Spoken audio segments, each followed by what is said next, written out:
Pas gue tanya Bibi masak apa, dia langsung balik badan, terus kayak megang ayam gitu yang masih mentah, dia lagi makan itu.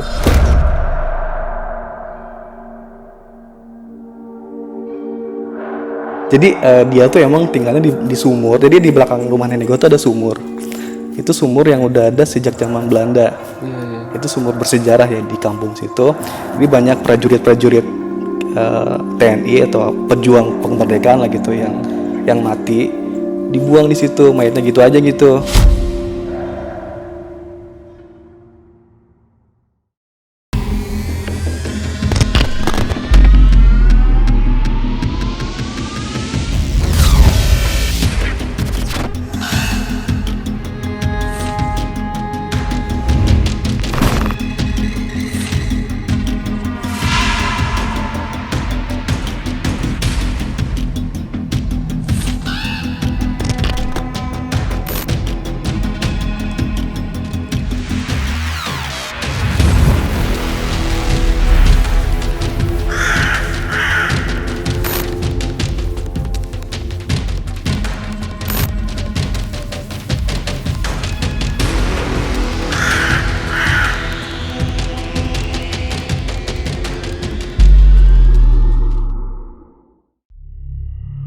Assalamualaikum warahmatullahi wabarakatuh. Balik lagi bareng gua Adit di Lentera Malam. Dan sekarang kita lagi ada di podcast horor bareng sama True ID. Jadi buat kalian yang baru gabung, Lentera Malam ini punya 6 episode di platform True ID. Jadi buat kalian abis nonton video ini bisa cek video Lentera Malam yang lainnya. Dan semuanya itu podcast horor. Dan ceritanya udah pasti epic-epic. Seperti narasumber yang akan cerita malam ini. Jadi narasumber kali ini akan bercerita tentang masa kecilnya saat dia diasuh sama sosok makhluk halus. Bagaimana cerita lengkapnya? Kita langsung tanya aja sama narasumbernya ya. Bang Gali, apa kabar Bang Gali? Alhamdulillah baik, apa kabar Bang Adit? Ini kejadiannya tahun berapa nih kira-kira nih? 6 SD, 1 SD ya? Iya, 1 SD mungkin ditarik 90-an apa 2000-an? 90-an ya? 90-an ya? Iya, 90-an. Iya, boleh cerita sedikit tentang Bi Inar ini gimana? Jadi Binar itu sosok nenek-nenek. Gue nganggapnya dia manusia biasa karena gue ngeliat dia. Tapi cuman gue doang bisa lihat gitu. Iya, iya. Dan dia sempet ngasuh lu beberapa lama Ya, gitu ya? dia ngasuh beberapa bulan. Biasalah kayak anak pengasuh pada umumnya, masakin makanan, kemudian cerita-cerita, ngelonin gitu selama beberapa bulan sampai saatnya gue tau kalau dia tuh ternyata bukan manusia. Bukan Gitu. manusia Iya, biasa. betul, bukan manusia biasa. Biar kalian bisa tahu lebih lengkapnya lagi cerita yang bakal dibawain sama Bang Gali, kalian wajib banget nih dengerin video ini sampai habis dan gak usah kelamaan lagi. Sebelum kalian denger ceritanya, kalian tonton dulu yang satu ini.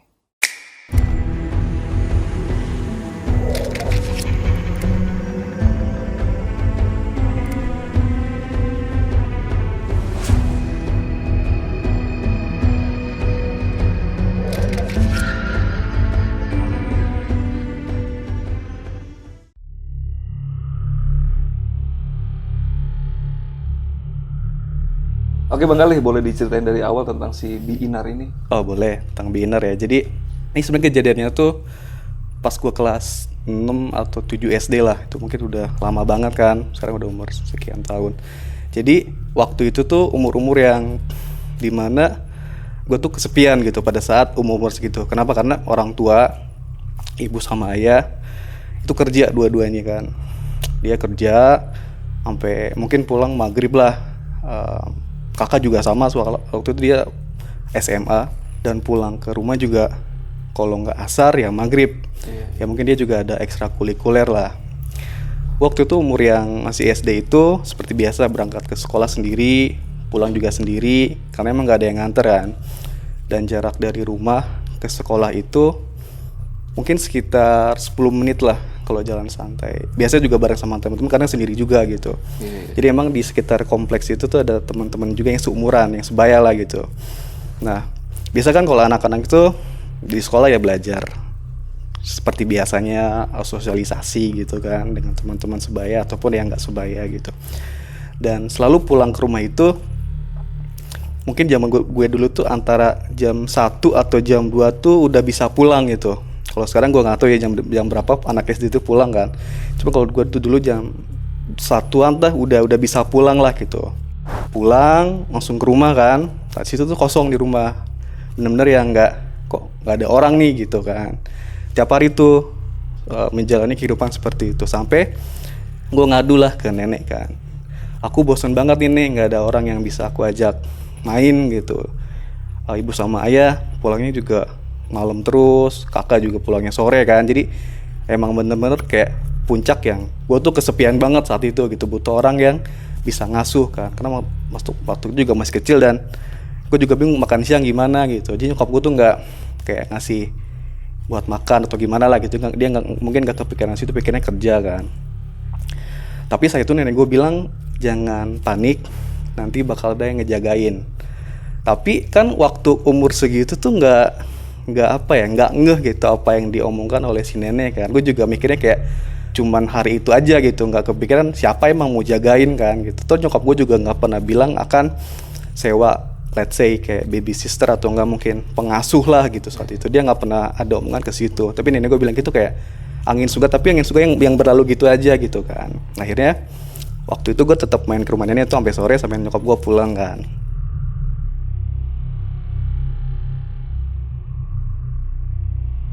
Beberapa hari setelah ketemu si nenek itu, setelah curhat sama si nenek kan, gue nggak expect akan ada sesuatu yang terjadi waktu itu di rumah. Karena begini kayak ya seperti hari-hari sebelumnya saja toh. Kemudian pas nyampe rumah, buka pintu, kok kayak ada seseorang gitu di dalam rumah. Tapi gue tuh yakin di situ nggak akan ada orang karena kuncinya gue yang megang kan. Dan di satu ruangan itu tuh wanginya tuh beda, wangi kembang. Wangi kembang. Mungkin kayak kembang kantil kali. Nah ini gue penasaran kan, siapa nih? Jangan-jangan ada maling, atau mungkin nyokap gue datang duluan, atau nenek atau siapa, gue nggak tahu lah ya. Akhirnya sedikit agak takut dan penasaran juga, samperin lah ke sumber suara tersebut. Dari dapur orang itu, dia ngadep belakang, lagi masak gitu.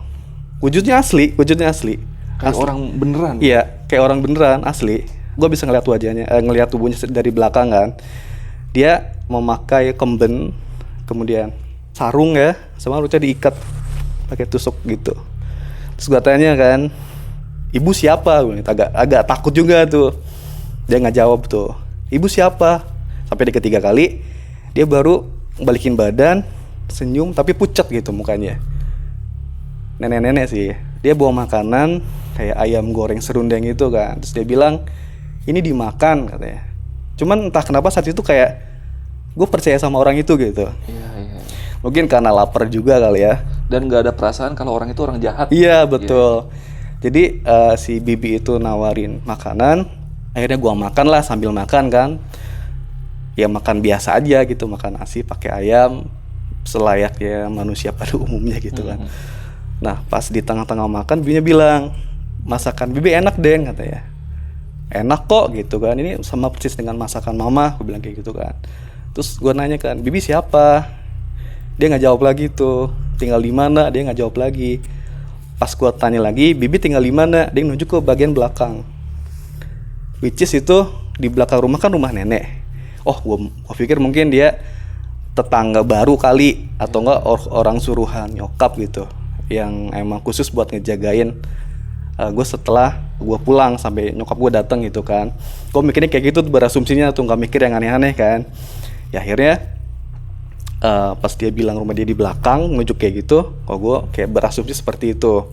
Terus gue lanjut makan kan, harus ngobrol-ngobrol lagi. Gue nanya kan, ini umurnya berapa gitu kan. Dia bilang, bibi tuh udah ada di sini sebelum nenek kamu ada katanya. Sebelum nenek ada.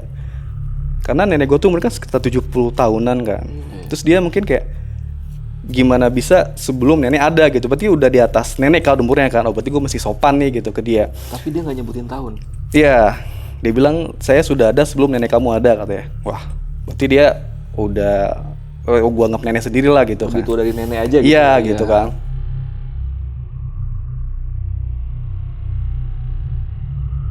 Setelah itu terus gue nanya kan, bibi namanya siapa gitu kan. Bi Inar katanya. Oh, sambil nunduk mukanya itu. Tapi dia langsung balik ke dapur lagi kan, kayak balikin badan gitu. Itu pas gue udah selesai makan tuh. Akhirnya setelah selesai makan, ganti baju lah, masuk kamar, dia sama dia tuh kayak dinaboboin gitu kan, dikelonin lah gitu sampai gue tidur tuh. Pas bangun-bangun terus pas azan asar lah sekitar jam 4-an kurang, gue nggak ngeliat si Binar itu. Oh gue pikir mungkin dia udah pulang kali ya, karena waktu itu asar itu kakak gue pulang tuh, dia ngetok-ngetok pintu kan. Kakak gue pulang, ya gue senang-senang aja kan ada temennya gitu kan. Tapi gue nggak bilang ke kakak gue kalau misalkan ada Binar gitu saat itu. Hari-hari berikutnya itu berjalan sama seperti jam 1 gue pulang, ada Binar, dia masakin lagi dan gue makan lagi makanan dia, kita ngobrol-ngobrol dan dia tuh entah kenapa seneng ngobrolin kalau hal-hal yang zaman Belanda punya gitu. Bahkan kan waktu itu gue masih kecil kan, gue nggak ngerti tuh omongan sinian itu Terlalu berat ya? gitu, kayak ngomongin zaman Belanda lah, ini tuh kayak nonsen gitu buat anak kecil tuh, kayak nggak masuk lah omongan, terlalu berat gitu kan. Nah terus semakin deket lah hubungannya sama si Binar itu kan, udah. Jadi gue tuh kayak males untuk keluar rumah gitu, karena ada dia. Terus aja kan dia masak, dongeng, pakai bahasa Sunda tuh dongengnya, dan bahasa Sunda itu bahasa Sunda yang gue sendiri pun agak kurang ngerti itu ngomongnya apa gitu. Bahasa Sunda halus banget kali ya? Iya mungkin, dan ada campurannya bahasa Sunda dulu yang gue nggak ngerti itu ngomong apa gitu kan. Iya. Nah, sampai pada suatu hari Sabtu tuh, kalau nggak salah hari Sabtu siang, itu kan nyokap sama bokap tuh ada di rumah kan, terus kakak juga tuh. Mereka nggak kerja, emang ada family time kalau Sabtu Minggu kan. Nah terus kita makan, terus gue bilang, mah masakan mama kayak masakan Binar katanya. Binar yang mana katanya? Ya Binar, gue bilang gitu. Pokoknya dia masakan ini nih enak banget kok gitu kan. Terus matanya nyokap gue tuh kayak kayak berbicara gitu, seolah-olah kayak, nih anak gue kenapa nih gitu, kok ngomongin Binar gitu kan. Beberapa saat setelah gue bilang Binar itu, nyokap gue tuh langsung pergi ke rumah nenek gitu. Dia kayak langsung pergi, tapi gue nggak tahu tuh Tujuannya apa gitu? iya mereka ngomongin apa, tujuannya apa, gue nggak ngerti, karena ya gue kepikiran juga ke situ kan, namanya masih bocah juga gitu kan. Kayak esokan hari dari Senin biasa kan, gue pulang jam 1 dan agak seneng nih pasti ketemu Binar lagi kan dan ngobrol-ngobrol gitu kan. Tapi pas gue nyampe, gue tanya kan, Bibi masak apa hari ini gitu kan. Dia nggak ngejawab tuh, diem aja gitu, kayak di depan apa tuh kompor, dia diem aja gitu. Gue tanya, Bibi masak apa, aku lapar gitu kan. Gue tanya ketiga kalinya, pas gue tanya Bibi masak apa, dia langsung balik badan, terus kayak megang ayam gitu yang masih mentah, dia lagi makan itu. Lagi makan Iya, Bibi masak ayam Den katanya. Waduh, kayak ngelihat darah bercucuran ke bawah kan, orang makan ayam tuh. Buat gue tuh pengalaman pertama kali ngeliat kayak gitu, langsung saat itu juga pingsan.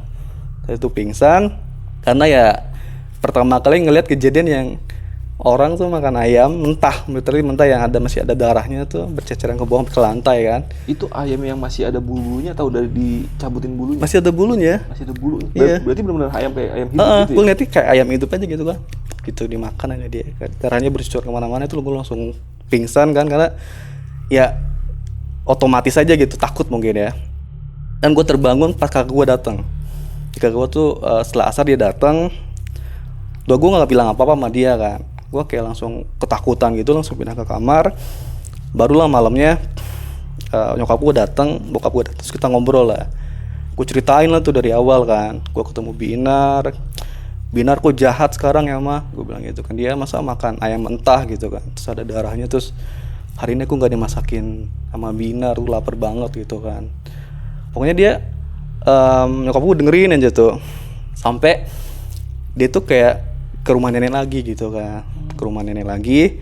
Nah pas dia balik, gue tuh kayak ngerasa kayak ada yang nepuk gini, tek, ada yang masuk di situ gitu.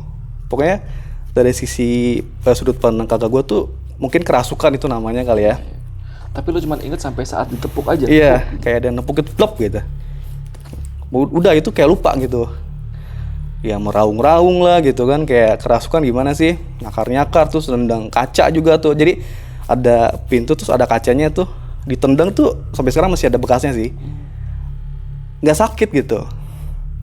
Pokoknya brutal banget lah gitu, diacak-acak rumah sama anak kecil kan, kayak ya gimana bisa anak kecil kalau misalnya nggak kesurupan dia ngacak-ngacak rumah kan, sampai berdarah-darah juga, kaki juga kan. Nah ini nyokap gue udah ngerasa ada yang nggak bener nih, langsung lah dia telepon tuh buyut ya, ada pesantren gue di Bandung, dia telepon pesantren tersebut. Beberapa jam setelah dikontak, datanglah tuh si Pak Kiai kan sama beberapa santri ke rumah. Diadakan ritual di situ tuh. Diadakan ritual. Gue dia kayak bawa kembang gitu 7 rupa, oh ngerti lah. Terus sekarang dia bawa menyan.